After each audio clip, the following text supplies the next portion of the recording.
पप्पू के आने से पहले घर में सुकून होता है, पप्पू के जाने के बाद खुशी होती है और पप्पू के रहने के दौरान सब्र आजमाया जाता है। पप्पू, तुमने फेसबुक पे अपनी बीवी की तस्वीर क्यों लगाई है? भतीजा: पप्पू, मोहब्बत है।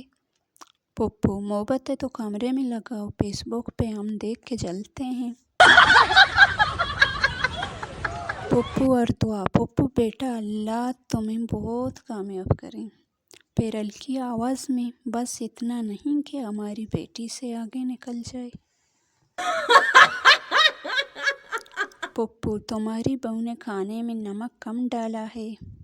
अम्मी: पप्पू, आप तो शुगर की मरीज़ हैं।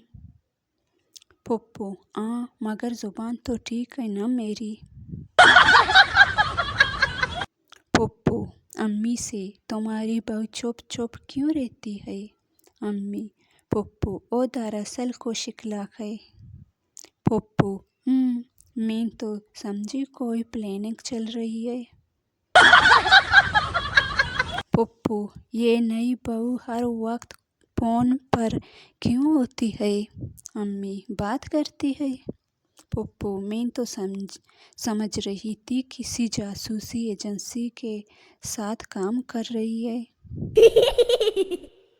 पप्पू ने व्हाट्सएप ग्रुप बनाया, पप्पू की सुल्तानत।